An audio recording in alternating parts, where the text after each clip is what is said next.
श्रीगुरुभ्यो नमः।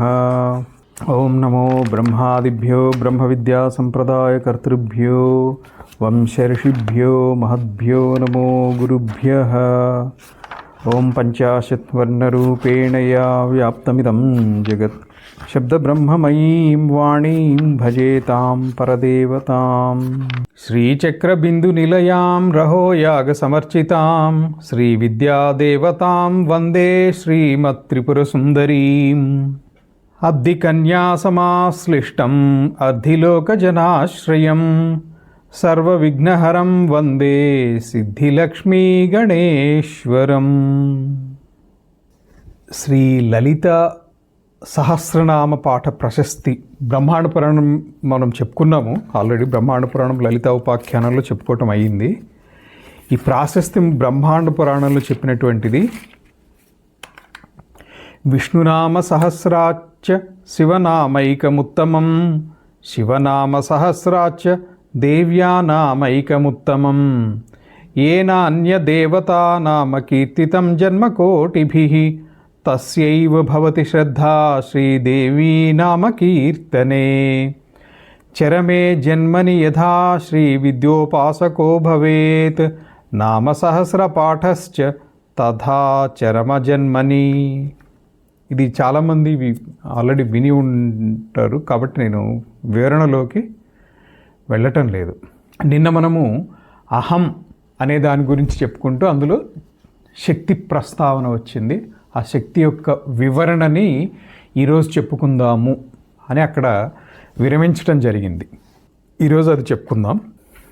ఏదైనా కూడా వస్తువు చలించాలి అన్నా, ప్రకాశించాలి అన్నా, లేదా రూపం కలిగి కంపించేటువంటి విధంగా అంటే క్రియాశీలమై ఉన్నాయి. ఈ సహజంగా ఏ వస్తువు అయినా కూడా క్రియాశీలములై ఉంటాయి. ఆ క్రియాశీలముగా లేదు అనుకోండి, ఆ క్రియాశీలముగా లేనిటువంటి దానిని మనము జడము అంటాం. ఆ జడములు కూడా కాలాంతరంలో అహము అనేటువంటి పదప్రయోగం లేకుండా తమ దేహములందు క్రియలు కలిగి ఉండవు. అంటే తద్వారా గ్రహించవలసింది ఏంటంటే జడముల యందు కూడా అహము అనేటువంటి తత్వం ఉన్నది. పరమాత్మ సర్వవ్యాపకము అనేటువంటి లక్షణం అన్నమాట అది. మరి శక్తి అంటే ఏంటి? శక్తి అనేటువంటిది ఆ శక్తి యొక్క శక్తులు చాలా చిత్రం. సింపుల్గా చెప్పుకోవాలి అని అంటే ఏది లేకపోతే కార్యము జరగదో అదే శక్తి. శక్తి ఉంటేనే ప్రకాశము, చలనము, స్వరూపస్థితి అనేటువంటివి కలుగుతాయి. ప్రకాశము, చలనము, స్వరూపస్థితి ఇవి కలగటానికి కారణము శక్తి. ఈ మూడు శక్తులు కూడా చిత్రములు. ఈ శక్తులు అహము లేనిదే ఉండవు. ఈ అహం అంటే నిన్న మనం చెప్పుకున్నాం బ్రహ్మాది స్తంభ పర్యంతము కూడా ఉంటుంది, జడములందు కూడా ఉంటుందని ఈరోజు చెప్పుకున్నాం. ఈ శక్తి అనేటువంటి పదాన్ని మనం సాధారణంగా నిత్య వ్యవహారంలో వాడుతూనే ఉంటాము. చాలా అర్థాల్లో వాడుతుంటాం. నాకు ఓపిక లేదు, లేదా నాకు శక్తి లేదు, ఇక్కడి నుంచి అక్కడికి వెళ్ళడానికి కూడా శక్తి సరిపోవటం లేదు, చెప్పడానికి శక్తి సరిపోవట్లేదు, ఇలా భిన్న భిన్నమైనటువంటి సందర్భాల్లో భిన్న భిన్నమైనటువంటి పదాలతోటి కూడా వాడుతుంటాం. సామాన్యంగా సామర్థ్యాన్ని తెలియచేసేటువంటిది శక్తి. ప్రతిబంధకం లేనటువంటి కారణంలో ఉండేటువంటి శక్తి కార్యకారి అవుతుంది. అంటే ప్రతిబంధకం లేకుండా ఉంటే క్రియాశీలం అవుతుంది, కార్యకారి అవుతుంది. అంటే కార్యాన్ని ప్రోత్సహించేటువంటిది అవుతుంది, లేదా కార్యానికి కారణమవుతుంది, కార్యం జరగటానికి మూలమవుతుందని. మరి తర్కశాస్త్రంలో ద్రవ్యము, గుణము ఇత్యాది చెప్పుకుంటాం. పదార్థము, ద్రవ్యము, గుణము, సప్త పదార్థాలు, ద్రవ్యములు, 24 గుణాలు.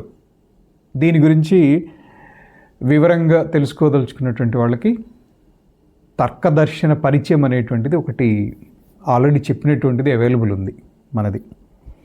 అందులో వినండి. సప్త పదార్థాలు, నవద్రవ్యాలు, 24 గుణములు ఉంటాయి.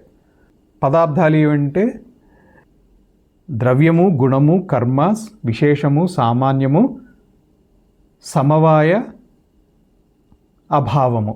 ఈ సప్త పదార్థాః అంటారు. ఇదంతా చెప్పుకుంటూ వెళ్తే తర్కంలోకి వెళ్ళిపోతుంది, తర్క దర్శనంలోకి వెళ్ళిపోతుంది. మిగతా నవ ద్రవ్యముల గురించి, గుణముల గురించి విస్తారంగా అక్కడ పరిచయంలో చెప్పటం అయింది. ఈ శక్తి అనేటువంటిది ద్రవ్యం కాదు, గుణము కాదు, కర్మ కాదు, సామాన్యం కాదు, ఎందులోనూ చేరలేదు. అంటే ఏ పదార్థంలోనూ చేరలేదు, అంటే పదార్థము కాదు, కానీ ఆశ్రయించి ఉంటుంది పదార్థాన్ని. ఇది వేరే ఒక పదార్థం అని ఇక్కడ చెప్తున్నారు, కానీ శక్తి అనేటువంటిది ఒక పదార్థంగా నైయాయికులు ఒప్పుకోరు. అది పదార్థము కాదు. నైయాయికులు అంటే తర్క సంగ్రహం వరకు తీసుకుంటే తార్కికులు ఒప్పుకోరు, నైయాయికులు వైశేషికులు ఇద్దరు కూడా ఒప్పుకోరు. ఎందుకంటే ఈ పదార్థం అనేటువంటి దాని యొక్క నిర్వచనము ఆ పదాన్ని తీసుకొచ్చినటువంటిది వాళ్ళే, నైయాయికులు వైశేషికులు. సో ఇది వేరే ఒక పదార్థం అని చెప్పి ఇక్కడ గ్రంథకర్త రాసినప్పటికీ కూడా నైయాయికులకి వైశేషికులకి ఇది అంగీకారయోగ్యమై ఇది ఉండదు. ఈ శక్తి రెండు విధాలుగా ఉంటుంది. ఒకటి చేతనము, రెండోది అచేతనం. ప్రాణుల క్రియలు చేతన శక్తులు, శ్వాస పీల్చుకుంటున్నాము లేదా ప్రతిదీ చలనము, ఇవన్నీ కూడా చేతన శక్తులు. పృథివ్యాధుల్లో ఉండేటువంటి క్రియలు, అలాగే చింత ఇత్యాదివి జ్ఞాన ఇంద్రియముల యొక్క, కర్మేంద్రియముల యొక్క కార్యములు ఏవైతే ఉన్నాయో అవన్నీ కూడా అచేతన శక్తులు. అగ్ని, వాయువు, వాటిలో ఉండేటువంటి దాహక శక్తి, చలన శక్తి, అవి కూడా అచేతన శక్తులే. శక్తి కలిగినటువంటి వాడిని శక్తుడు అంటారు. ఏ విధంగా అయితే ధనము కలిగినటువంటి వాడిని ధనవంతుడు అంటామో, ఇదంతా కూడా ఈ పదజాలం అంతా కూడా ఇంచుమించు చెప్పాలంటే తర్క సంబంధమైనటువంటి నిర్వచనాల కిందకే వస్తున్నాయి ఇవన్నీ. శక్తి కలవాడు శక్తివంతుడు, శక్తిమాన్ అని సంస్కృతంలో అంటారు. ధనం కలిగినటువంటి వాడిని ధనవాన్ అన్నట్లుగా తెలుగులో ధనవంతుడు అంటాము, సంస్కృతంలో ధనవాన్ అన్నట్లుగా శక్తి కలిగినటువంటి వాడిని శక్తిమాన్ అని అంటారు. మరి శక్తుడు అంటే శక్తి కలిగినటువంటి వాడెవరు? ఆ శక్తి కలిగినటువంటి ద్రవ్యం ఏది? ఎవరికి శక్తి ఉందో అతను శక్తుడు. శక్తి కలిగినటువంటిది శక్తము అని కూడా అంటారు. ఇటు చేతన శక్తులు, అచేతన శక్తులు, రెండు రకాల శక్తులు ఉన్నాయనుకున్నాం కదా. వీటికి మూలం ఏంటి మరి? ఆ రెండింటికి కూడా మూలము అహము. అహం అంటే పరమాత్మే. అన్నిటికీ కూడా ఆశ్రయస్థానము పరమాత్మయే. శక్తికి ఆశ్రయస్థానం పరమాత్మ. ఆ శక్తి జడం కానివ్వండి, చైతన్యం కానివ్వండి, అచేతనం అంటే అచేతనం అంటే జడం, చేతన శక్తి కానివ్వండి, అచేతన శక్తి కానివ్వండి, వాటికి మూలము పరమాత్మయే. దాన్నే అహము అంటున్నారు ఇక్కడ వీరు. నేను చూస్తున్నాను, నేను కోరుకుంటున్నాను, ఏదో చేద్దామని అనుకుంటున్నాను, అలాగే నేను ప్రాణధారణాదులను చేయుచున్నాను, ఈ భావనలన్నీ కూడా మనందరికీ అనుభవంలో ఉన్నవి. నీకు ప్రాణం ఉందా లేదా అంటే అందరూ నేను ప్రాణం కలిగే ఉన్నాను కదా, ఏమి ఈ మాత్రం తెలివి లేదా, ఇలా ఎందుకు అడిగారు అని అంటాం. ఈ నేను అనేటువంటిది లేకుండా అహం అనేటువంటి దానికి క్రియలు లేవు. నేను, అందుకనే రమణ మహర్షి చెప్పేటువంటిది నేను ఎవరు తెలుసుకోమండి అని. కోహం. ఈ అహం అనేటువంటి దాని యొక్క ప్రకాశ, కంపన, రూప, ఇంతకుముందు చెప్పినటువంటి ఈ మూడు రకాల ప్రకాశ, కంపన, రూపస్థితులు ఏవైతే ఉన్నాయో ఇవి దేహములో ఉండేటువంటి తత్వములు అన్నింటిలోనూ కూడా కనిపిస్తాయి. సాంఖ్యులు 25 తత్వములు ఉన్నాయని చెప్తారు. అది సాంఖ్య దర్శన శాస్త్రంలో విస్తారంగా చర్చించుకున్నాం మనం. ఆసక్తి ఉన్నటువంటి వాళ్ళు సాంఖ్య దర్శన శాస్త్రం వినండి. 25 తత్వాలు ఉన్నాయనేటువంటిది, 25 అంటే 25 తత్వాలు ఉన్నాయనేటువంటిది సాంఖ్యులు చెప్తారు. తాంత్రికులు షట్త్రింశ తత్వాత్మకం అని చెప్తారు. షట్త్రింశ అంటే 36, షట్త్రింశత్ 36 తత్వములు అని తాంత్రికులు అంటారు. శబ్దములో జ్ఞానరూపమైనటువంటి ప్రకాశము, కంపము, కంపం అంటే కంపనము అని తీసుకోవచ్చు. కంపనం అంటే షేక్ అవుతుంది అంటారు చూడండి, అలాంటిది. రూపస్థితి, ఈ మూడు కూడా శబ్దంలో కనిపిస్తాయి. అంటే జ్ఞానరూపమైనటువంటి ప్రకాశము, జ్ఞానమన్నా ప్రకాశమన్నా ఒకటి, ఎందుకని సత్యం జ్ఞానం అనంతం బ్రహ్మ అక్కడి నుంచి తీసుకొచ్చినటువంటిది. అలాగే సచ్చిత్ ఆనంద రూపము అన్నారు కాబట్టి ఆ చిత్ అనేటువంటిదే చైతన్య శక్తి. ఉదాహరణకి దృష్టాంతం కోసం చెవి అని తీసుకున్నాం అనుకోండి, శబ్దరూప జ్ఞానము అంటే శబ్దరూప జ్ఞాన ప్రకాశాన్ని ఈ చెవి దీని నుంచి, ఈ చెవి గోళకం నుంచి వినుట, ఇక్కడ కంపనం అనేటువంటిది, కంపనానికి సంబంధించినటువంటి క్రియ అనేటువంటిది ఉన్నది అనేటువంటిది సైంటిఫిక్గా కూడా చెప్తారు. ఆ కంపనం ఎంత ఉన్నది అనేది తెలుసుకోవడానికి కోసం డాప్లర్స్ ఎఫెక్ట్, ఎన్ని డెసిబిల్స్ వినిపిస్తాయి, అప్పుడు లోపల ఉండేటువంటి కర్ణభేరి కంపనం జరుగుతుంది అనేటువంటిది సైంటిఫిక్గా ఎక్స్ప్లెనేషన్. అది ఈ అహములో, అంటే ఇది చెవి అనేటువంటి దృష్టాంతం తీసుకుంటాం ఏదైతే ఉందో, ఈ దృష్టాంతం అనేటువంటిది ఉపలక్షణంగా తీసుకుని అంతఃకరణంలో కూడా ఇదే విధంగా ఉంటుంది. తీవ్రంగా ఆలోచించినప్పుడు తలలో చిన్న షేక్ వచ్చినట్టు అవుతూ ఉంటుంది. ఇది స్పష్టంగా ఎవరికి అనుభవంలో ఉంటుందంటే హై బీపీ ఉన్నటువంటి వాళ్ళకి ఇది స్పష్టంగా అనుభూతి ఉంటుంది. నా తల ఊగుతోందండి, తలలో ఏదో కంపనం వస్తుంది.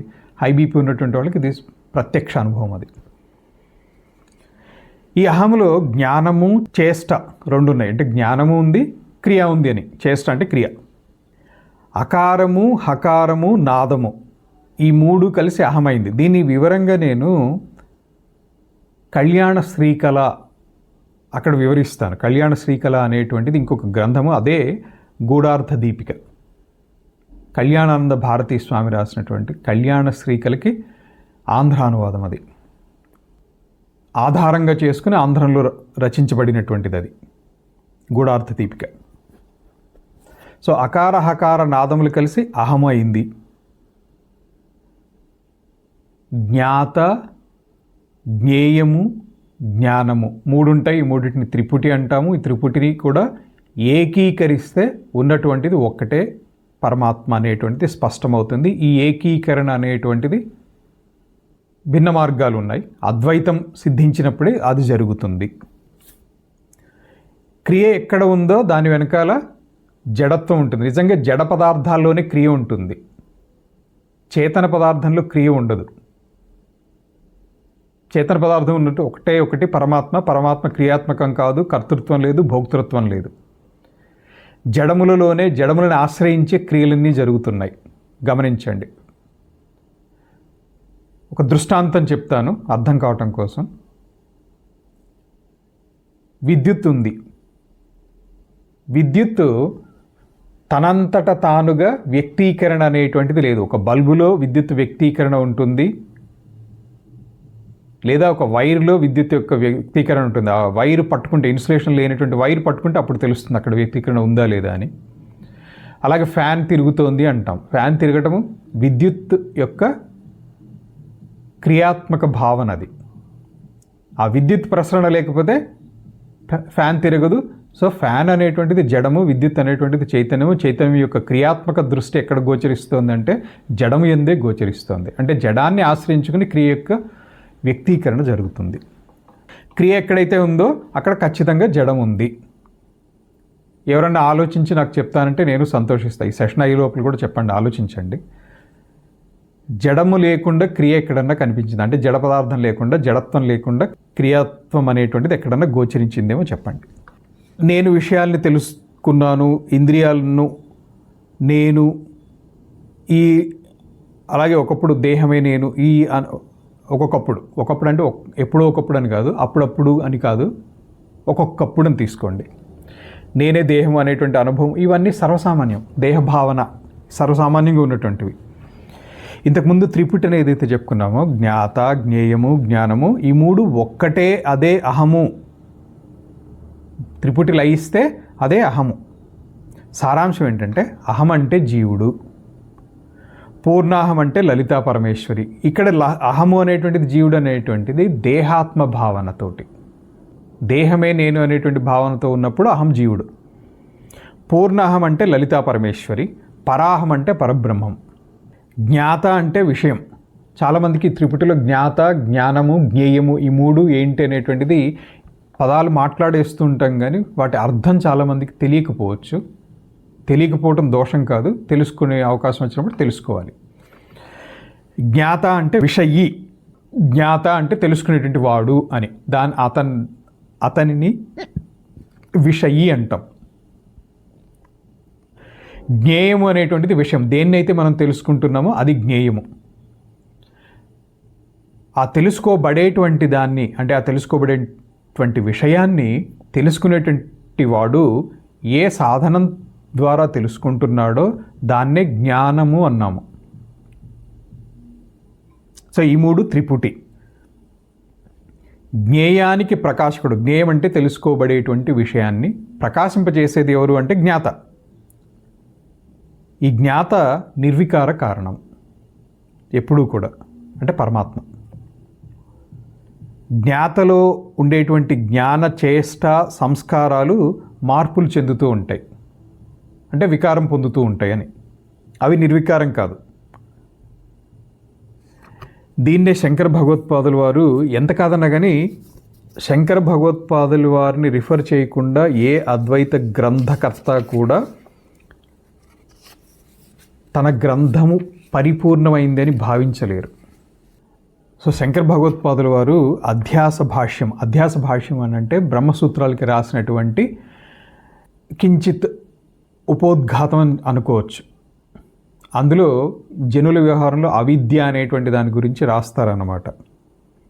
అక్కడ 2 ప్రత్యయాలు ఉంటాయి. యుష్మత్ అస్మత్ ప్రత్యయ గోచరయోహో విషయ విషయిణోహో తమః ప్రకాశవత్ విరుద్ధ స్వభావయోహో ఇతరేతర భావ అనుపపత్తౌ సిద్ధాయాం తద్ధర్మాణాం అపి సుతరాం ఇతరేతర భావానుపపత్తిః ఇత్యతః అస్మత్ ప్రత్యయ గోచరే విషయిణి చిదాత్మకే యుష్మత్ ప్రత్యయ గోచరస్య విషయస్య తద్ధర్మాణాం చ అధ్యాసః. అధ్యాస అంటే ఏంటి అనేటువంటి దాన్ని అక్కడ వివరిస్తూ ఇది చెప్తున్నారు. ఇంకా దీని తర్వాత కూడా ఈ భాష్యం ఉంది, నేను అదంతా ఒకసారి చదివేస్తాను, ఎక్కువ విస్తారంగా వివరించను. కానీ తద్విపర్యేణ విషయిణః తద్ధర్మాణాం చ విషయే అధ్యాసః మిథ్యా ఇతి భవితుం యుక్తం. తథాపి అన్యోన్యస్మిన్ అన్యోన్యాత్మకతాం అన్యోన్యధర్మాంశ్చ అధ్యస్య ఇతరేతర అవివేకేన అత్యంత వివిక్తయోః ధర్మధర్మిణోః మిథ్యాజ్ఞాన నిమిత్తః సత్యానృతే మిథునీకృత్య అహం ఇదం మమ ఇదం ఇది నైసర్గికః అయం లోక వ్యవహారః. అంటే ఇది స్వాభావికమైనటువంటి లోక వ్యవహారం. ఇది నాది, నేను ఇది, మమ ఇది ఇవన్నీ నావి, ఇది నాది అనేటువంటివి, ఇదంతా కూడా స్వాభావికమైనటువంటి లోక వ్యవహారము. సో ఈ గ్రంథకర్త కూడా ఇక్కడ అస్మత్ ప్రత్యయ గోచర విషయిణి చిదాత్మకే అంటే ఇక్కడ అహమునకు సంబంధించినటువంటి, అహం అంటే ఇక్కడ జీవుడు అని తీసుకున్నారు. ఎవరు? సౌభాగ్య భాస్కరాన్ని తెలుగులో రాసినటువంటి గ్రంథకర్త అలా తీసుకున్నారు. చిదాత్మకత్వము అంటే స్వప్రకాశత్వము, విషయిత్వం అంటే జ్ఞాతృత్వము అనేటువంటి విషయాల్ని చేర్చినారని వాళ్ళు ఈ విధంగా అన్వయించుకున్నారు. భగవత్పాదుల వారి దానికి అధ్యాస భాష్యానికి తెలుగులో వివరణ చూసుకుంటే అక్కడ నేను అనేటువంటి జ్ఞానానికి గోచరమయ్యేటువంటి చిత్ స్వరూపమైనటువంటి విషయి అందు, విషయి అంటే ఎవరు? జ్ఞాత, తెలుసుకున్నటువంటి వాడు. ఆ విషయి అందు నీవు అనేటువంటి జ్ఞానమునకు గోచరమైనటువంటి విషయమును దాని ధర్మములను కూడా అధ్యసించుకొనుచున్నారు.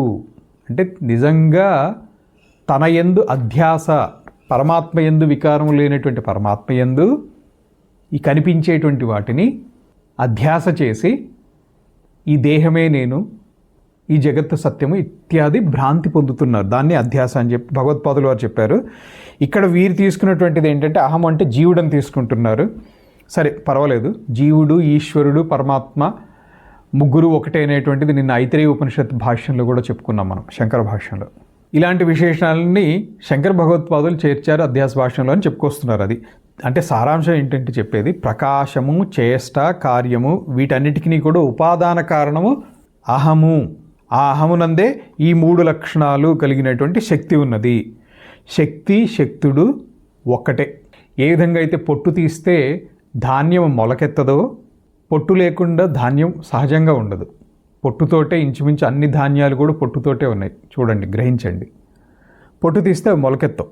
సమస్త కార్యములకును సమస్త అభివ్యక్తికి కూడా కారణము శక్తి, శక్తులు. ఈ శక్తి శక్తులలో భేద కల్పనకు అవకాశం లేదు. అంటే శక్తి, శక్తుడు అని ఇంతకుముందు చెప్పినటువంటిదే శక్తులు, శక్తులు అంటారు. శక్తి, శక్తుడు, శక్తి పరమాత్మ అని తీసుకోవచ్చు. వారిద్దరూ కూడా అభిన్నం అని చెప్పటమే ఇక్కడ ఉద్దేశం. ఇదే అహము ఇక్కడ చెప్పారు. అంటే పరమాత్మ ప్లస్ శక్తి అంటే శక్తి పరమాత్మని ఆశ్రయించే ఉంటుంది. ఆ పరమాత్మయే అహమని ఇక్కడ చెప్పారు. ఇంతకుముందు జీవుడని తీసుకున్నారు అక్కడ వివరణకి. ప్రకాశము లేక జ్ఞానము లేక శక్తి కలిగినటువంటిది శక్తము. పదార్థములలో భేదం ఉంటుంది, కానీ ఆ తెలుసుకునేటువంటి తెలివిలో భేదం లేదు. అదే ప్రజ్ఞానము. పదార్థంలో భేదం అంటే ఇప్పుడు స్పర్శ జ్ఞానము, శబ్ద జ్ఞానము, రూపజ్ఞానము, రసజ్ఞానము, గంధ జ్ఞానము, వీటన్నిటిలో కూడా జ్ఞానం అనేటువంటిదే తెలుసుకునేటువంటి తెలివి. అది ఒక్కటే. ఉపాధి భేదాలతో జ్ఞానానికి భేదాన్ని ఆపాదించాం.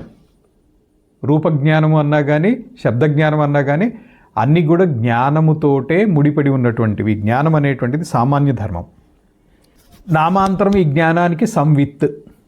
ఈ సంవిత్తే ఆనందము. సత్యం, జ్ఞానం, అనంతం బ్రహ్మ లేదా సచ్చిత్ ఆనంద స్వరూపం అని చెప్పాం. జ్ఞానమే ఆనందము. ఈ వివరణ అంతా కూడా అవస్థాత్రయ ప్రక్రియ వివరించినప్పుడు సచ్చిత్ ఆనందములలో దృగ్దృశ్య వివేకం చెప్పినప్పుడు కూడా చెప్పాను. సచ్చిత్ ఆనందములు మూడుగా గోచరించినప్పటికీ కూడా ఒకదానికంటే ఇంకొకటి అభిన్నము అని చెప్పుకున్నాను. గుర్తెచ్చుకోండి ఒకసారి. సంవిత్ ఆనందము అంటే జ్ఞానమే స్వప్రకాశమైనటువంటి అహము. పరమాత్మ గురించే ఇదంతా. ఈ సృష్టికి ఉన్ముఖమైనప్పుడు ఆయా ప్రకాశ చలన రూపస్థితులు కలిగి ఉండటం అనేటువంటిది స్వభావ సిద్ధము. దీనినే విమర్శము అంటారు. ప్రకాశము, విమర్శము 2 పదాలు వచ్చాయి, గుర్తుపెట్టుకోండి. వీటిని శాక్తేయ అద్వైతంలో ఎక్కువగా ప్రయోగిస్తాము. శివశక్తుల గురించి మాట్లాడేటప్పుడు, శివుడు శక్తి గురించి మాట్లాడేటప్పుడు ప్రకాశము, విమర్శ, ప్రకాశ అంశ, విమర్శ అంశ అని ఈ పదాలను ఎక్కువగా ప్రయోగిస్తాం. ఆ విమర్శమే దేహమునందలి తత్వములు. ప్రకాశము, జ్ఞానము, ఆనందము, జీవుడు, ఈ విధంగా అర్థం తీసుకున్నారు. ఇది 3 విధాలు. జీవుడు అనేటువంటిది గురించి చెప్తూ 3 విధాలు: వ్యష్టి జీవుడు, సమిష్టి జీవుడు, పూర్ణము. ఈ భేదాలని బట్టే పాణినీయ వ్యాకరణంలో అహం అనేటువంటిది సర్వనామ శబ్దం. పాణినీయ సూత్రాల్లో కూడా అది వస్తుంది. తెలుగులో చెప్పుకోవాలంటే సర్వనామ శబ్దాన్ని అహంకి సమానార్థకమైనటువంటిది తెలుగులో ఏంటి? నేను. అది కూడా సర్వనామమే. ఆత్మ బుద్ధ్యా సమేత్యార్థాన్ మనోయుంక్తే వివక్షయ మనఃకాయాగ్నిమహంతి స ప్రేరయతి మారుతం సోదీర్ణో మూర్ధ్యభిహితః వక్త్రమాపద్యమారుతః వర్ణాంజనయతే.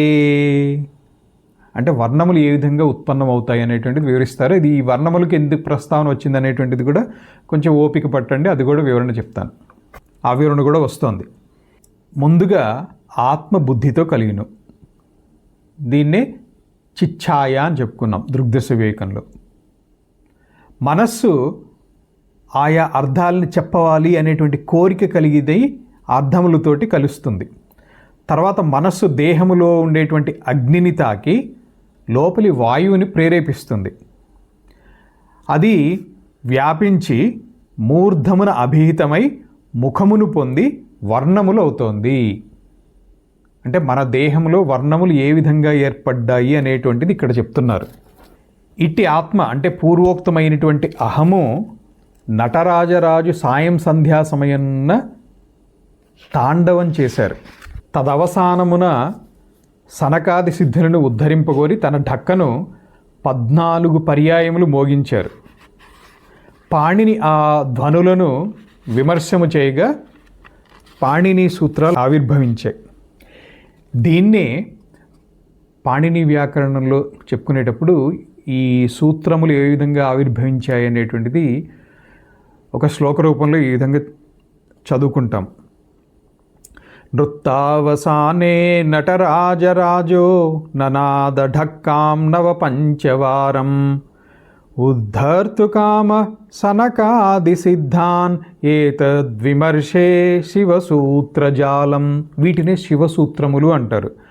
నృత్తావసానే అంటే సంధ్యాకాలంలో నృత్యాన్ని ముగించేటప్పుడు నటరాజరాజ అంటే సాక్షాత్ పరమశివుడు ననాద ఢక్కాన్ని మోగించారు. ఎన్నిసార్లు? నవపంచవారం. నవపంచవారం అంటే ఇక్కడ నవ ప్లస్ పంచ 9 + 5 14 సార్లు. ఎందుకు? ఉద్ధర్తుకామః ఉద్ధరించాలి అనేటువంటి కోరికతో. ఎవరిని ఉద్ధరించాలి? సనకాది సిద్ధాన్, సనకాది సిద్ధుల్ని ఉద్ధరించాలి అనేటువంటి కోరికతోటి 14 సార్లు ఢక్కని మోగిస్తే ఏతద్విమర్శే శివసూత్రజాలం, దానిని విమర్శించితే అంటే ఆ ఢక్క శబ్దాన్ని ఎనలైజ్ చేయగా పాణినికి 14 సూత్రాలు గోచరించాయి. ఆ 14 సూత్రాలు ఏంటి అని అంటే ఐవుండ్రిలిక్ యోంగయో ఛాయవరట్టులన్ యమంగణనం ఢవై గజ గడధష్ గడధష్ జబగడధష్ ఖపచట తచటౌ ఖపచట తచటతౌ కపై శశసర్ హల్. ఈ సూత్రాల్ని ఇంకొంచెం వేగంగా ఉచ్చరిస్తే దూరంగా ఎవరన్నా మనకి ఢక్కా మోగిస్తే ఎలా వినిపిస్తుందో ఇంచుమించు అలాగే ఆ శబ్దం, ఆ సూత్రాలు అర్థం కాకపోయినా కానీ దాని అర్థం ఎలాగో చెప్పుకుంటాం. వ్యాకరణము ఆసక్తి ఉన్నటువంటి వాళ్ళకి లఘు సిద్ధాంత కౌముది అనేటువంటిది ప్రకరణ గ్రంథం ఒకటి చెప్పచ్చు. ఇది అధ్యయనం చేయాలి సంస్కృతం నేర్చుకుందాం అనుకునేటువంటి వాళ్ళు.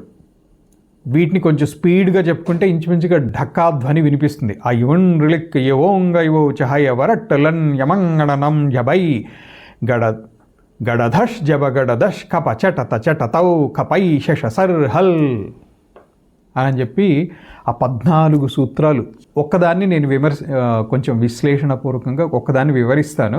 మిగతాన్ని ఇక్కడ వివరించడానికి ఇది అంశము కాదు, అంశం భిన్నం కాబట్టి వ్యాకరణంలోకి ప్రవేశించకుండా ఆ ఈ ఉ ఉండ్ అనేటువంటి దాన్ని ఇత్సంజ్ఞ అంటారు. దానికి ఈ సూత్రాలలో ఉపయోగించేటప్పుడు ఇత్ లోపిస్తుంది వ్యాకరణ సూత్రాల్లో. సో ఇక్కడ మొదటి సూత్రంలో చెప్పేటువంటిది ఆ ఈ ఉ హ్రస్వ ఆ ఈ ఉ లు. సో ఈ అక్షరాలు ఎందుకు ఉపయోగించారు అనేటువంటిది సూత్రాల్లో ప్రయోగించేటప్పుడు అక్కడ వివరంగా తెలుస్తుంది. ఇలా హల్ అనేటువంటిది చివరి సూత్రం 14వది. ఆ హల్ వరకు ఉన్నటువంటి 50 వర్ణాలు అక్కడ మనకు కవర్ అయిపోతాయి. ఆ 50 వర్ణాలు గురించి చెప్పడం కోసమే ఈ 14 సూత్రాలని ఒక క్రమంలో అమర్చారు పాణిని.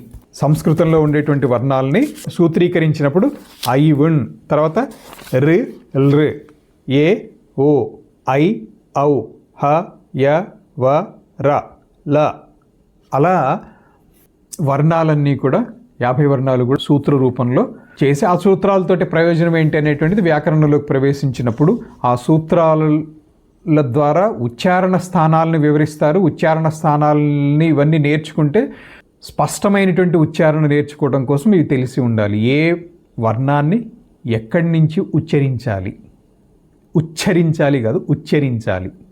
సో ఈ విధంగా అహం అంటే మళ్ళీ మన బ్యాక్ టు అవర్ సబ్జెక్ట్ లలిత అమ్మవారు ఎవరు అనేటువంటిది ఉపోద్ఘాతపూర్వకంగా తెలుసుకుంటున్నాం ఇక్కడ. అహం అంటే అకారాది క్షకారాంతమైనటువంటి అక్షర సముదాయము. ధ్వనుల నుండి వర్ణోత్పత్తి క్రమముగా వివరించబడింది లేదా ఉదాహరించబడింది. హకారాంతము హల్ అనేటువంటిది 14వ సూత్రం అని చెప్పుకున్నాం కాబట్టి హకారాంతము అన్నాము. మొదటి వర్ణము ఐ, మొదటి సూత్రంలో ఐ ఉన్, దాంట్లో మొట్టమొదటి వర్ణము ఆ. సో ఆ నుంచి హా వరకు కలిగినటువంటి వర్ణములన్నీ అని చెప్పటమే ఆ హా. 2 వచ్చాయి. హకారాంతం 50 వర్ణములు. ఒక్కొక్క అక్షరము ఒక క్షకారం అనేటువంటిది సంయుక్త వర్ణము. అందుకని మంత్రశాస్త్రంలో ప్రత్యేకంగా గ్రహించబడింది అది. సో మహాభాష్యంలో అంటే పతంజలి సూత్రాలకి మహాభాష్యం ఉంది, ఆయన రాసినటువంటిది. పాణిని మహాభాష్యం ఉంది. ఆ మహాభాష్యంలో హరికారిక అనాది నిధనం బ్రహ్మ శబ్దతత్వం యదక్షరం వివర్తతే అర్థభావేన జగత ప్రక్రియాయత. అంటే బ్రహ్మ ఆద్యంతములు లేనిది, నాశరహితమైనటువంటిది, నిత్యమైనటువంటిది. అట్టి బ్రహ్మ శబ్దతత్వము కలిగినది, శబ్ద బ్రహ్మ ఉపాసన అక్కడ చెప్పేటువంటిది. అనేక అర్థభావనలతో లేనిది ఉన్నట్లుగా భాషిస్తోంది. అంటే ఈ జగత్తు లేకపోయినా కూడా ఉన్నట్లుగా భాషిస్తోంది. ఇదే శబ్ద ప్రపంచము. అందుకనే ఛాందోగ్యోపనిషత్తులో చెప్పుకున్నాము, నామధేయం వికారో శబ్దమాత్రం, వాచారంభణం వికారో నామధేయం మృత్తికేత్యేవ సత్యం ఇత్యాది. సో బ్రహ్మ శబ్దతత్వం కలిగినటువంటిది, లేకపోయినా ఉన్నట్లు భాషిస్తోంది. అద్వైతంలో ఆరంభవాదము, పరిణామవాదము, శూన్యవాదము ఇత్యాది వాదములు లేవు, ఖండించబడ్డాయి అవన్నీ. అవి కాదు, వివర్త వాదమే అనేటువంటిదే. అంటే ఈ సృష్టికి కారణం వివర్తము. వివర్తం అనంటే దీన్ని విస్తారంగా చెప్పున్నాను ఇంతకుముందు, అయినా ఒక్కసారి మీకు గుర్తు చేయడం కోసం సంక్షిప్తంగా చెప్తా. ఒక ఎండమావిని చూసి లేనిటువంటి నీళ్లు ఉన్నాయి అని భ్రమిస్తాం. సో ఎండమావిలో ఎప్పుడు కూడా నీళ్లు లేవు, కానీ ఉన్నట్లుగా కనిపిస్తుంది. దాన్నే ఆభాస అంటారు, లేదా వివర్తన అంటారు. సో అద్వైత సిద్ధాంతం చెప్పేటువంటిది పరమాత్మలో జగత్ అనేటువంటిది, అంటే నామరూపాత్మకమైనటువంటి జగత్ అనేటువంటిది ఎప్పుడూ కూడా లేనటువంటిదే, కానీ ఉన్నట్లు కనిపిస్తోంది కదా. ఎలా కనిపిస్తుంది అంటే ఎండమావిలో నీళ్లు ఉన్నట్లుగా కనిపించినట్లుగా పరమాత్మ యందు జగత్తు ఉన్నట్లుగా కనిపిస్తోంది. జగత్తుకి అస్తిత్వం లేదు, పరమాత్మ మాత్రమే నిత్య వస్తువు, సిద్ధ వస్తువు. ఇదే వివర్తవాదం. సో ఈ శబ్ద ప్రపంచాన్ని గురించి వివర్త శబ్ద ప్రపంచం అనేటువంటిది వివర్త ఉపాదానము, అంటే 50 వర్ణాల్లో మొదటి అకారము చివరిది అయినటువంటి హకారము, ఈ రెండింటిని వీటితోటి బిందువుని కలిపి అహం అయింది. సో ఈ రెండింటిపై భాషించేటువంటి బిందువు అనునాసిక్య ధర్మము, అహం నాదము. ఇది 2 అక్షరముల పైన వ్యంగ్యము. అకారము శివుడు, ప్రకాశంశ, ప్రకాశము, శివుడే ప్రకాశము, అదే అకారము. హకారము శక్తి, విమర్శంశ. అకారము ప్రకాశము, అంటే అది అంతటా తాను ప్రకాశించి ఇతరులను ప్రకాశింపచేయనది. అంటే అకారము తాను ప్రకాశిస్తూ మిగిలిన అన్నింటినీ కూడా ప్రకాశింపచేస్తుంది, కాబట్టి ప్రకాశము అన్నారు. ఇది సృష్టి ఉన్ముఖమైనప్పుడు విమర్శ రూపమగును అని చెప్పుకున్నాం కదా. ఆ ఆదిశక్తియే పరాహంత. విమర్శ రూపం అంటే శక్తి రూపము, అంటే శివుడు సృష్టి ఉన్ముఖుడైనప్పుడు శక్తి రూపం పొందారు. అంటే ఇద్దరు ఒకళ్ళు అంటే ఒకళ్ళే, అక్కడ ఉన్నది ఒకటే పరమాత్మయే. అపరాహంతయే ఈ విశ్వము, శక్తి రూపంలో విశ్వం గోచరించేటువంటిది. అంటే వివర్తవాదం ప్రకారము ఎండమావిలో నీళ్లు ఉన్నట్లుగా ఈ జగత్తు ఉంది. ఈ ప్రపంచానికి పరాహంతయే వివర్త ఉపాదానము, శబ్ద ప్రపంచానికి పరావాక్య ఉపాదానము. సూక్ష్మాతి సూక్ష్మము. నిజానికి ఆకాశం అనేటువంటిది చాలా సూక్ష్మంగా ఉంటుంది. ఆకాశంలో రంగు లేదు. ఆకాశం ఏ రంగు అంటే ఏం చెప్తారు? నీలిరంగు అంటారు. అది దానికి సైంటిఫిక్ ఎక్స్ప్లెనేషన్ ఉంది. ఆకాశం నీలిరంగులో ఎందుకు కనిపిస్తుంది, లేదా సముద్రంలో నీళ్లు నీలిరంగులో ఎందుకు కనిపిస్తాయి? నిజానికి ఆకాశం చాలా సూక్ష్మం. ఎంత సూక్ష్మం అంటే మనం ముందు ఒక పుస్తకం పెట్టుకొని చదువుకుంటున్నాము. నీకు ఆ పుస్తకానికి మధ్యలో ఆకాశం ఉందా లేదా? ఉంది. ఆ పుస్తకం ఉండటానికి అవకాశం ఇచ్చినటువంటిది ఆకాశమే. సో ఆకాశం అనేటువంటిది అవకాశ ప్రదేశము. అది అంతటా నిండి ఉంది, చాలా సూక్ష్మంగా ఉంటుంది, ఎటువంటి రంగు లేదు. కాకపోతే అక్కడక్కడ నల్లగా ఉన్నట్టు, అక్కడక్కడ నీలంగా ఉన్నట్టు, అక్కడక్కడ తెల్లగా ఉన్నట్టు ఏదో కనిపిస్తుంది. కానరానంత పల్చగా ఉంటుంది. లేనటువంటి నలుపు కనిపిస్తోంది అక్కడ, అంతే. ఎందుకు కనిపిస్తుంది అనేది సైంటిఫిక్ రీజన్స్ ఉన్నాయి. నల్లని గోళాకారం కలిగినట్లు అనిపిస్తుంది. అంటే ఈ భూమి చుట్టూతో కూడా ఒక నల్లని లేకపోతే ఒక నీలి ఆవరణ ఉన్నట్లుగా కనిపిస్తోంది. ఈ విధంగా ఆలోచించితే స్వరూపంలో ఏ మార్పు చెందకుండానే రజ్జువు సర్పముగా భాషించినట్లు, అంటే తాడుగా ఉంటూనే పాములాగా కనిపించినట్లుగా పరమాత్మ తను ఎటువంటి వికారము చెందకుండా, వికారం అంటే మార్పు, ఎటువంటి వికారము చెందకుండా జగత్తు రూపంలో కూడా, జగత్తు రూపంలో కూడా కాదు, జగత్తు రూపం కూడా అంటే ఇంకొకటేనా వస్తుంది, జగత్తు రూపంలో ప్రకాశిస్తున్నారు. ఆ విధంగా ఈ జగత్తు ప్రకాశిస్తుంది. విశ్వముగా ప్రకాశించడానికి పరబ్రహ్మము వివర్త ఉపాదానము.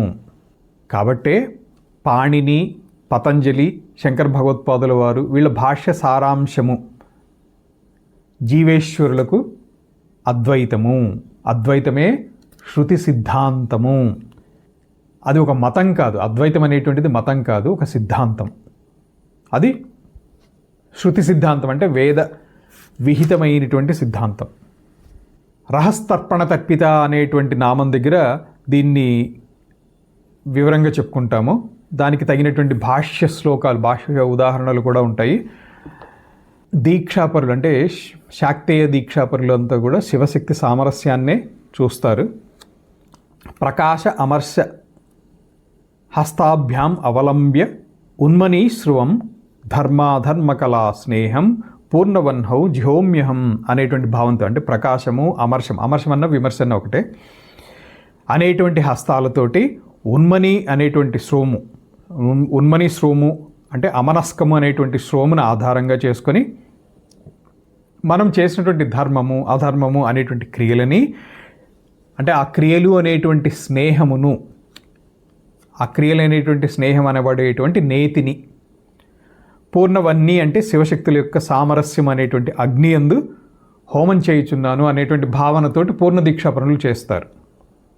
ఇంతకుముందు సాంఖ్యంలో 25 తత్వాలు అన్నాము, దేహంలో 26 తత్వాలు అనేటువంటిది తీసుకుంటారు. తంత్రశాస్త్రంలో 36 తత్వాలు అనేటువంటివి తీసుకుంటారు. అది కూడా చెప్పేస్తాము. కాకపోతే దేహంలో ఉండేటువంటి 26 తత్వాలని ఇంకొకటి ఎడిషనల్ ఏది వచ్చిందో అది చూద్దాము. ఒక కారణం ఏదై ఉండొచ్చు అంటే సాంఖ్యము ఆరంభంలో నిరీశ్వర సాంఖ్యం, అక్కడ ఈశ్వరుడు అనేది ఉండదు. సో 26 ఎందుకు వచ్చిందో అక్కడికి వెళ్ళినప్పుడు చెప్తాను, చూద్దాము. తంత్రశాస్త్రంలో 35 అని చెప్పుకున్నాము, ఇక్కడ 36. అదే కారణము సేమ్ ఈశ్వరుడు అయ్యి ఉండొచ్చు, అక్కడ వివరిస్తాను.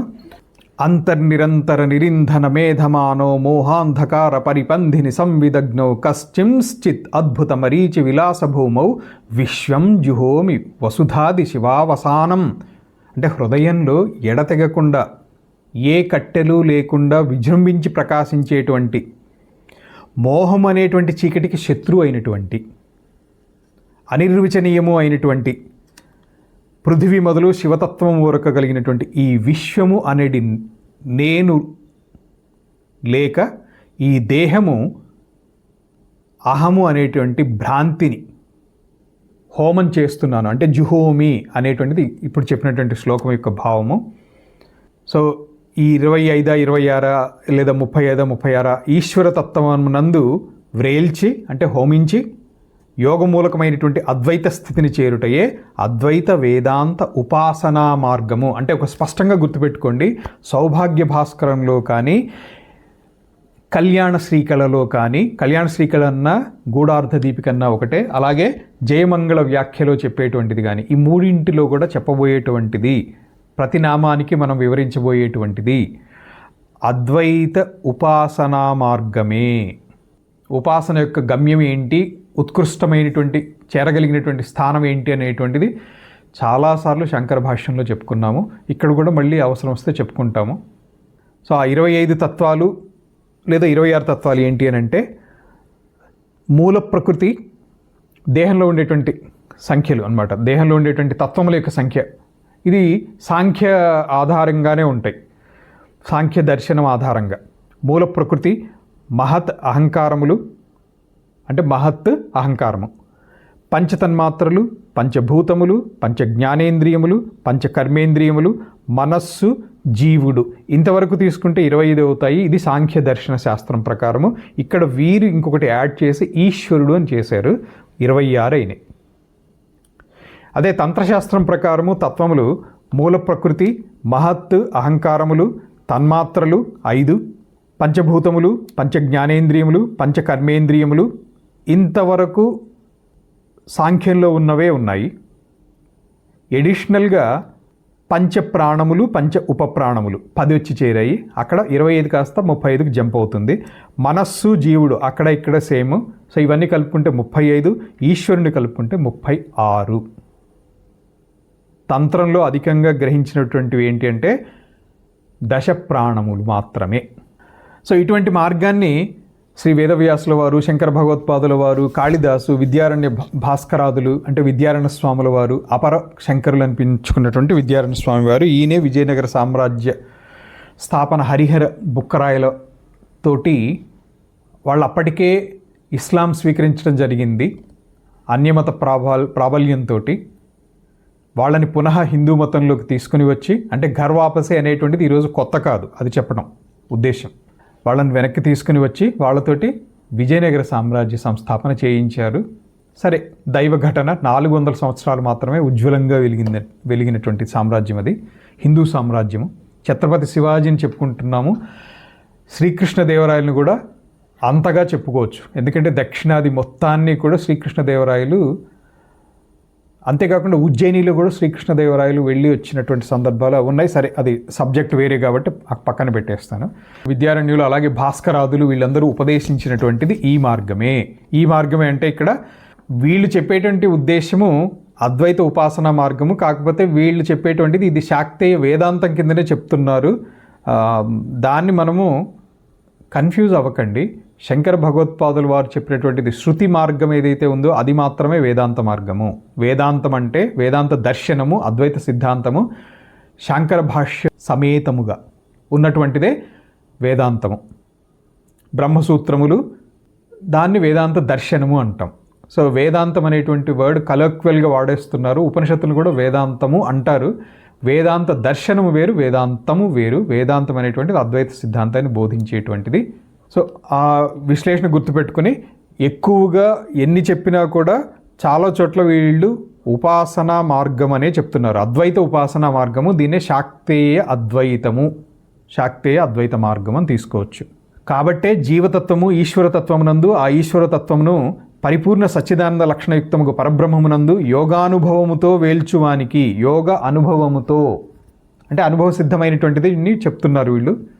పరమాత్మని అనుభవించాల్సిందే తప్ప ఇతర మార్గంలోటి అంటే అనుభవపూర్వకంగా తెలుసుకోవాల్సిందే తప్ప పరమాత్మ జ్ఞానం అనేటువంటిది ఇతరమైనటువంటి సాధనలతోటి తెలిసేటువంటిది కాదు అని ఎప్పుడైతే అన్నారో, ఉపాసన అనేటువంటిది సాధన మార్గం కాబట్టి శంకర భగవత్పాదుల వారు చెప్పినటువంటి ఉపాసనా మార్గం కిందకే వస్తుంది తప్ప ఇది వేదాంతము కాదు, అంటే విచారణ మార్గం కాదు. విచారణ మార్గంకి కించిత్ న్యూనతమము అని తీసుకోవచ్చని అనిపిస్తుంది. ఏదైనా కానీ మనము సబ్జెక్ట్ తీసుకున్నటువంటిది శ్రీ లలితా సహస్రనామాలకి భాష్యం కాబట్టి అది కూడా అద్వైత పరంగా తీసుకుంటాం కాబట్టి ఇంతకంటే ఇంకా ఉపాసన వేదాంతం ఆ టాపిక్స్లోకి నేను వెళ్లకుండా ఇంకా భాష్యం మీదే ఫోకస్ చేద్దాము. కాకపోతే ఇంకా ఇతర ఉపయుక్త అంశములు ఇంకా కొన్ని ఉన్నాయి. ఇవన్నీ చర్చించుకొని కానీ నేను భాష్యం, ప్రతి నామానికి భాష్యం అనేటువంటి దాన్ని ప్రవేశించిపోవటం లేదు. అలా పరిపూర్ణ అనుభవంతో, యోగానుభవంతో వేల్చేటువంటి వానికి సన్యాస పరివ్రాజకత్వ వేషములతోటి పని లేదు. అంటే సన్యాసం స్వీకరించితేనే ఇది చెయ్యాలి అలాంటి నియమములు లేవు అని చెప్తున్నారు స్పష్టంగా ఆత్మజ్ఞానానికి. ఇదియే అద్వైతము, ఇదియే అహం ఇత్యేవ విభావయే భవానీం అనేటువంటి, అంటే నేను ఆ భవానిని, సోహం స్వాత్మైవ శ్రీలలిత అని చెప్తాం కదా, అదే సోహం భావన అనమాట. నేను ఆ పరబ్రహ్మమును. ఇది శ్రీ శంకరుల అద్వైతము. జ్ఞానులకు తెలిసినను అజ్ఞానులకు అంటే మనలాంటి వాళ్ళకి తత్వం ఎరుకుపరచుటలో భాస్కర రాయల వారు సులభమైనటువంటి ఉపాయాలతోటి వైదికాచార సంపన్నం అంటే శ్రౌత విధానమైనటువంటి సమయాచారాన్ని ఆచరింపచేసి మార్గదర్శకులకు మహర్షులైనారు. అంటే మహర్షి తుల్యులు భాస్కర్ రాయల వారు అని చెప్పటం. ఇంత స్పష్టంగా ఈ గ్రంథంలో ఉన్నప్పటికీ కూడా కళ్యాణి శ్రీకళ ఆంధ్రీకరించినటువంటి వాళ్ళు కానీ, జయమంగళ వ్యాఖ్యలో కూడా వస్తుందేమో, ఇంకా నేను అది పరిశీలించాలి. భాస్కర రాయల వారు వామాచార ప్రేరకులు, వామాచారాన్ని ప్రేరేపించారు, వామాచారాన్ని ఆచరించారు ఇత్యాది విమర్శలు ఉన్నాయి. కానీ ఆయన శుద్ధ వైదికుడు, అంటే శ్రౌత మార్గాన్ని అనుసరించినటువంటి వారు. సోమయాజి మీదుమిక్కిలి ఆయన వామాచారాన్ని పాటించలేదు అనేటువంటిదే స్పష్టంగా తెలుస్తోంది. దీన్ని దేవి రాఘవనారాయణ శాస్త్రి వారు, తాడేపల్లి రాఘవనారాయణ శాస్త్రి గారు అని చెప్తారు. ఆయనది బాపట్లో అక్కడెక్కడో ఆ ఊరి పేరు ఏదో ఉంది, చేబోలో ఏదో ఉంది, మర్చిపోయాను ఊరి పేరు. ఆయన భాస్కర రాయల వారి సంప్రదాయాన్నే పాటించినట్లుగా ఈ గ్రంథకర్త కూడా చెప్తున్నారు. ఈ గ్రంథకర్త సాక్షాత్ శిష్యుడు ఆయనకి, రాఘవనారాయణ శాస్త్రి గారికి. సో ఆయన సమయాచారమే పాటించారు. అయినప్పటికీ కూడా ఇతరుల విమర్శను కూడా నేను మీకు అవగాహనకి తీసుకుని వస్తాను. ఆ తత్తత్ గ్రంథానికి కూడా ఉపోద్ఘాతం చెప్పి అప్పుడే భాష్యంలోకి ప్రవేశించుదాం. సో బ్రహ్మ విద్యకు ముఖ్యంగా 4 మహావాక్యాలు చెప్తారు.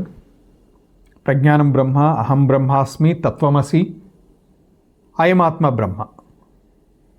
వీటి యొక్క బోధ ముఖ్యము అద్వైత సిద్ధి కోసం. ఈ బోధలో ఇంచుమించుగా ప్రజ్ఞానం బ్రహ్మ అనేటువంటి దాని యొక్క బోధ ఐతరేయ ఉపనిషత్తులో నేను మీకు చాలా స్పష్టంగా చేసే ఉన్నాను. అది అటెండ్ అయినటువంటి వాళ్ళకి ప్రజ్ఞానం బ్రహ్మ యొక్క బోధ అవగాహన వచ్చే ఉంటుంది. ఈ పాటికి ఈ జీవుడు అపరబ్రహ్మయే అను సోహం, అంటే సోహం అనేటువంటి భావము, ఏకమేవా ద్వితీయం బ్రహ్మ, ఆత్మ ఏవ ఇదమగ్ర ఆసీత్. ఐతరేయ ఉపనిషత్తు ప్రథమ మంత్రమే ఇది. ఆత్మ ఏవ ఇదమగ్ర ఆసీత్ అని చెప్పుకున్నాం, దాన్ని విస్తారంగా అక్కడ చెప్పుకున్నాము. ఈ శృతుల భావాన్ని సంపాదించి పెట్టినటువంటి మంత్రము అంటే మంత్రము, తంత్రము, యంత్రము, అంగన్యాస కరన్యాసములు, దిగ్బంధ దిగ్విమోకములు, శ్రీచక్ర పూజ యందు మరియు శ్రీ విద్యా ఉపాసన యందు సమగ్రంగా ఉన్నాయి. శక్తి లేనిదే ఏ దేవుడు కదలడు. ఇది శాక్తేయం ఇలాగ చెప్తారు. సమస్త దేవతలు అనేటువంటి కుసుమములకు శక్తి అనేటువంటిది సూత్రము వంటిది. గాయత్ర్యాది శక్తి పూజకు తగిన సంస్కారము ఉపనయనము. శక్తి మంత్రోపదేశం చేతనే ద్విజత్వ సిద్ధి కలుగుతుంది. అంటే ఉపనయనం అయిన తర్వాతనే ద్విజుడు అనిపించుకోబడతాడు. సుందరీ తాపిని పంచకము, భావన ఉపనిషత్తు, కౌల ఉపనిషత్తు, గుహ్య ఉపనిషత్తు, మహోపనిషత్తు, ఈ వీటి రూపంలో అంటే వేద శిరోభాగముల ద్వారా అంటే ఉపనిషత్తుల ద్వారా ప్రతిపాదింపబడినటువంటి త్రిపుర సుందరీ పూజా ఉపాసన విధిచే ఈ జీవుడు బ్రహ్మ అనే అనుభవానికి తెచ్చుకునేటటువంటి వ్యక్తి, అలాంటి వ్యక్తికి ముక్తి కరతలామలకము. ఇదంతా కూడా శుద్ధ శాక్తేయ మార్గము. అంతవరకు ఆసక్తి ఉన్నటువంటి వాళ్ళు నేర్చుకుంటా అంటే అది మీకు వదిలేస్తాను. శాంకర భాష్యం చదివిన తర్వాత ఇంకా ఇతరమైనటువంటి ఈ ఉపనిషత్తుల ద్వారా చెప్పేదంతా కూడా త్రిపుర సుందరి పూజా విధానం మర్చిపోకండి.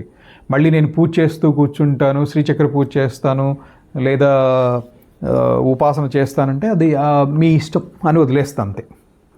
అంతకంటే చెప్పేదేముంది?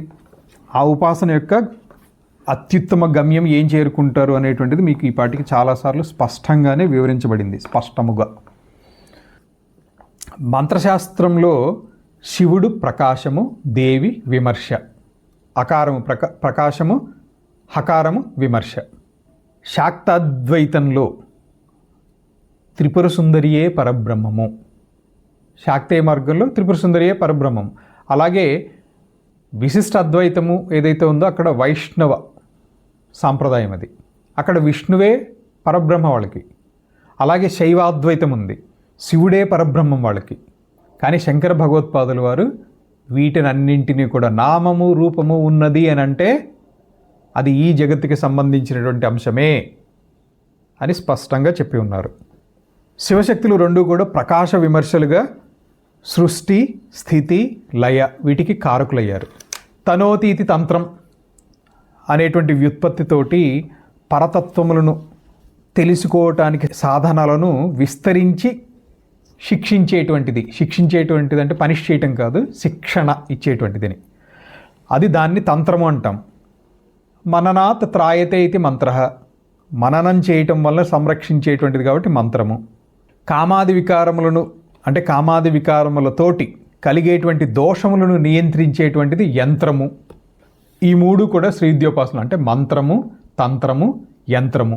ఈ మూడు కూడా శ్రీవిద్యోపాసనలో సమగ్రత కలిగి ఉన్నాయి. అంటే శ్రీవిద్యోపాసన అంటే ఈ మూడిటి యొక్క సమగ్ర రూపము. అన్ని మతములు ఎందుకు కూడా శక్తి పూజ ఉంది. బౌద్ధంలో కూడా తారా ఉపాసన ఉంది. నీలతార, కాళి ఇత్యాది నామాలతోటి బౌద్ధములో శూన్యవాదం అయినప్పటికీ కూడా తారా ఉపాసన ఇప్పటికి కూడా ఉంది. టిబెట్ అలాంటి ప్రాంతాల్లో ఉంది. అంతదాకా ఎందుకు, మన దగ్గర అస్సాం వెళ్ళి చూడండి, లేదా బెంగాల్ అంతా కూడా దశమహావిద్యల్ని కూడా ఉపాసన చేస్తారు. బుద్ధిజంలోనూ ఉంది శాక్తేయము. జైనులు కూడా లలిత సహస్రనామాలు చదివే వాళ్ళని నేను చూశాను. ఇతర మతాల్లో కూడా శక్తి ఉపాసన ఉంది. కొంతమంది చెప్పేదాని ప్రకారం, అందులో నిజం ఎంత అబద్ధం ఎంత నాకు తెలియదు, కానీ అక్కడక్కడ కర్ణాకర్ణిగా వినేదాని ప్రకారము కాబాలో ఉన్నటువంటిది శాక్తేయమే ఒకప్పుడు. ఒక్కొక్క తంత్రము, ఒక్కొక్క పూజ, ఒక్కొక్క వేదాంతము, ఒక్కొక్క ఆచారక్రియ ఇవన్నీ కూడా వేదముల వలె పవిత్రముగా భావించబడుతున్నాయి. వేదముల స్థాయి వీటికి ఉంది అని అంటే కాస్త కొంచెం ఇది ఎగ్జాగరేషనే. తంత్రములను అనుసరించి చేసేటువంటి పూజలు తాంత్రికములు. అలాంటివి 64 తంత్రాలు ఉన్నాయి. శైవతంత్రములు, వైష్ణవ తంత్రములు, వైఖానసాది ఆగమములు, అంతేకాకుండా వ్యావహారిక విద్యలు, పారమార్థిక విద్యలు, బ్రహ్మ విద్యలు ఎన్ని ఉన్నప్పటికీ కూడా అణోరణీయాన్ మహతో మహియాన్ అంటే అణువు కంటే సూక్ష్మమైనటువంటిది, మహత్తు కంటే కూడా మహత్తు అయినటువంటి ఆ శక్తి పరబ్రహ్మమే. అట్టి పరతత్వమునకు స్త్రీ పుం నపుంసక భేదములు లేవు. న స్త్రీ నచ పుమాన్ ఏష నైవ చ అయం నపుంసకః యద్యత్ శరీరం ఆదత్తే తేన తేన సయుజ్యతే. ఏది ఏదైతే ఆదత్తే అంటే గ్రహించినటువంటిది, ఏది ఏదైతే శరీరాన్ని గ్రహించిందో అంటే ఏది ఏదైతే ఉపాధిగతమైందో, ఉపాధిగతమైనప్పుడు శక్తి అనేటువంటిది సయుజ్యతే అంటే దాంతో కలిసిపోతుంది అని. సప్తకోటి మహామంత్రాలు ఉన్నాయి, సగుణ నిర్గుణాత్మకములు అనేటువంటిది మంత్రశాస్త్రజ్ఞుల యొక్క అభిప్రాయం. ఈ సప్తకోటి మంత్రాలు కూడా మణిద్వీపములో అమ్మవారి యొక్క ఒకానొక మూల, ఆ మణిద్వీపంలో ఆ చింతామణి గృహంలో ఒక కార్నర్లో ఒక ప్రకోష్టంలో ఈ సప్తకోటి మంత్రములు కటిబద్ధులై అంటే మంత్ర అధిదేవతలు కటిబద్ధులై అమ్మవారి ఆజ్ఞ కోసం ఎదురు చూస్తూ ఉంటారని అదంతా బ్రహ్మాండ పురాణ అంతర్గతము, అలాగే దేవి భాగవతంలో చెప్పినటువంటిది. అట్టి సకల జనయిత్రి శ్రీమాత్ర. మంత్రశాస్త్రంలో శివుడు ప్రకాశము, దేవి విమర్శ. శివుడు అకారము, దేవి హకారము. శివుడు శుక్రధాతువు, దేవి శోణితము. శివుడు తెలుపు, దేవి ఎరుపు, లోహిత వర్ణము అంటారు. శివుడు పురుషుడు, దేవి ప్రకృతి. అచ్చులు దేవి, హల్లులు శివుడు. అచ్చులెన్ని హల్లులెన్ని గుర్తుండే ఉంటాయి కదా అందరికీ, 16 అచ్చులు, మిగిలినవి హల్లులు. అధర్వణంలో అహం బ్రహ్మ రూపిణీ మత్త ప్రకృతి పురుషాత్మకం జగత్ అని దేవియే చెప్పింది, అంటే అధర్వణ వేదము. స్వాత్మైవ లలితామత భావనోపనిషత్తులో చెప్తారనమాట. అవకాశం ఉంటే ఎప్పుడన్నా అది కూడా చెప్తాను. కానీ నెక్స్ట్ మినిమం 6 months వరకు ఇది తప్ప ఇంకొక ఇతర సబ్జెక్ట్ గురించి ఆలోచించవలసిన అవసరం లేదు. ఇది చెప్పుకుంటే మినిమం 6 months ఇంకా ఎక్కువే పట్టచ్చు కూడా. ఉపాధిరహితమైనటువంటి శుద్ధ చైతన్యము జ్ఞానం. బిందు రూపమైనటువంటిది కామేశ్వరుడు, ఉపాధితో కూడినటువంటిది. సచ్చిదానందపూర్ణమైనటువంటి లలిత అంటే కామేశ్వరునితో కూడినటువంటిది లలిత. ఆ దేవి కామేశ్వరుని కంటే భిన్నముగా ఉపాసింపదగినది అయినను ఆ కామేశ్వరుని అంకమున అధివసించి ఉన్నది. మొదటి రూపం అద్భుతంగా చూడాలి అనుకుంటే జడ్చర్ల లలితాంబిక తపోవనం వెళ్ళండి. రెండో రూపం అంటే కామేశ్వరుని యొక్క వామాంకమున ఉన్నట్లుగా చూడాలంటే మీకు ఇక్కడ దగ్గరే కాబట్టి ఇక్కడ వచ్చి చూసుకోవచ్చు. జగన్మాత లలిత సగుణ రూపము. శ్రీమాత అనే నామం నుంచి శివశక్తి ఐక్య రూపిణి అనేటువంటి నామం వరకు కూడా దేవి రూపము అరుణము. దీన్నే దుర్గా సూక్తంలో కూడా చెప్పుకుంటాం. తామగ్నివర్ణాం తపసాజ్వలంతీం వైరోచనీం కర్మ ఫలేషు జుష్టాం అని శృతి కూడా అదే చెప్తుంది. అలాగే సౌందర్యలహరుడు కూడా కాచిదరుణ, కాచిత్ అరుణ అని వర్ణిస్తుంది. అలాగే జపాకుసుమ భాసుర, అరుణాం కరుణాతరం గీతాక్షీం, ఇలా అరుణ వర్ణంలో అమ్మవారు ఉన్నట్లుగా చాలా చోట్ల అమ్మవారి యొక్క వర్ణన ఉంటుంది. అలా భావిస్తాం పూజలలోనూ ఉపాసనలలోనూ. అంటే ఉపాసనకి పూజకి ఆధారం భావన, జ్ఞానానికి ఆ భావన ఆధారం కాదు. కామకళా విలాసమందు అంతర్లీనమైనటువంటి విమర్శ అంటే విమర్శ పాతు మహేశ ప్రకాశమాత్ర తను అనే చోట జగత్తుకి వ్యతిరిక్త రూపమైనటువంటి పరబ్రహ్మ లక్షణం ఎటువంటిది, అదే అంతర్లీన విమర్శం అంటారు. విమర్శం అంటే ప్రపంచము. పూర్ణ అహంభావం. విమర్శ రూపిణి అయినటువంటి దేవిని అంతర్లీనం అనర్చుకొనినటువంటి వాడు శివుడు. ప్రకాశం శివుడు అంటే నేను చూస్తున్నాను, నేను చేస్తున్నాను అనేటువంటి పురుషాంతర్గతమైనటువంటి అహమే ఆ శివుడు. స్ఫూర్తి దేవి. ఆ హ బిందు అహం. ఈ విధంగా మహేశ్వరుడు ప్రకాశ అమర్ష్య స్వరూపుడు అంటే ప్రకాశము విమర్శ యొక్క స్వరూపుడు. ఇదే కామకళా విలాసంలో సాజయితి శక్తి ఆద్య నిజ సుఖమయ నిత్య నిరుపమాకార భావి చరాచర రూపం శివరూప విమర్శ నిర్మల ఆదర్శ. అంటే ఆద్య అయినటువంటి ఆ శక్తి నిజ నిత్య సుఖమయ స్వరూపిణి, సాటి లేని మేటి అయినటువంటి రూప సంపద కలిగినటువంటిది, అద్భుతమైనటువంటి సౌందర్య రాశి అమ్మవారు. ఆ శక్తి షట్త్రింశత్ తత్వస్వరూపురాలు, అంటే 36 తత్వములు ఇంతకుముందు చెప్పుకున్నాము. కాబట్టి షట్త్రింశత్ తత్వాత్మిక, 36 తత్వములతో ఉన్నటువంటిది. భవిష్యత్తులో కలగబోయేటువంటి అంటే ఉత్పన్నం అవబోయేటువంటి చరములు అచరములు అంటే చరాచరములకు బీజము, ఉత్పత్తి స్థానము. శక్తి శివతత్వ రూపమునకు అహమునకు ఆ శక్తి అనేటువంటి విమర్శం అనేటువంటి నిర్మలమైనటువంటి ఆదర్శము. ఆదర్శం అంటే అద్దము. అద్దంలో కనిపించేటువంటిది నిజమా?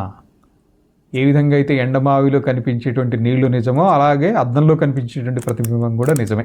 ఈ సర్వము నేను అనేటువంటి స్వాత్మశక్తిని చూసుకొని, అంటే ఈ స్వాత్మశక్తిని చూసుకునేటువంటి నేను అనుకున్నట్లు తన స్వరూపమును చూచుచున్నాడు శివుడు. ఇది తాత్పర్యం. ఇలా చెప్పుకుంటూ పోతే చాలా ఉంది. మరి ఎక్కువగా డెప్త్కి వెళ్ళాల్సిన అవసరము ఉందా అంటే ఎంత చెప్పినా కూడా అమ్మవారి గురించి, శివుడి గురించి, ఆ పరమాత్మ గురించి, శక్తి గురించే. ప్రత్యభిజ్ఞా హృదయం అనేటువంటి శాక్త దర్శనంలో చితిస్వతంత్ర విశ్వసిద్ధిహేతు అంటే సదాశివుడు మొదలు భూమి, పర్వతము ఇత్యాది అన్నీ కూడా ఈ విశ్వానికి ఉత్పత్తి, స్థితి, సంహారము, తిరోధానము, అనుగ్రహము, వీటిని పంచకృత్యాలు అంటారు. ఈ పంచకృత్యాలకు స్వతంత్రమైనటువంటి చితియే కారణము. చితి అంటే చిత్, చైతన్యము, చైతన్యమే కారణము. పరతంత్రత లేదు అంటే ఆవిడ పరతంత్ర కాదు, స్వతంత్ర. అనుత్తర విమర్శి అయి శివతత్వానికి అభిన్నురాలు. అంటే శివుడు వేరు, శక్తి వేరు కాదు అనేటువంటిది అర్థం. ఈ శక్తి వలననే సృష్టి, స్థితి, లయము. ఎప్పుడు శక్తి పరాంగుఖి అవుతుందో అప్పుడు లయం. ఈ శక్తి ఆకాశము వలె సర్వవ్యాపిని, పరిపూర్ణ నిత్య ప్రకాశము, పరిపూర్ణ రూపిణి, సర్వకారణ కారణము అయినటువంటిది. శక్తిని అతిక్రమించినటువంటి వస్తువు ఈ అనేక కోటి బ్రహ్మాండములలో కూడా లేదు. ఇది తెలుసుకున్నటువంటి వాడికి స్వాతంత్ర ప్రత్యభిజ్ఞ కలుగుతుంది. అట్టి ప్రత్యభిజ్ఞచే భోగమోక్ష సిద్ధి కలుగుతుంది. సో ఈ విధంగా ఇంకా కొంత ఆరాధించేటువంటి అంటే ఉపాసనా మార్గాలు అవి కొంత ఉంది. ఇక్కడ చిన్న విరామం తీసుకుని అది కూడా చెప్పుకుందాం. కొన్ని రోజుల సమయం, ఒక 2-3 రోజులు టైం పడుతుంది. ఇవన్నీ మనం ఉపోద్ఘాతం చెప్పుకోవడానికే ఇంకా టైం పడుతుంది.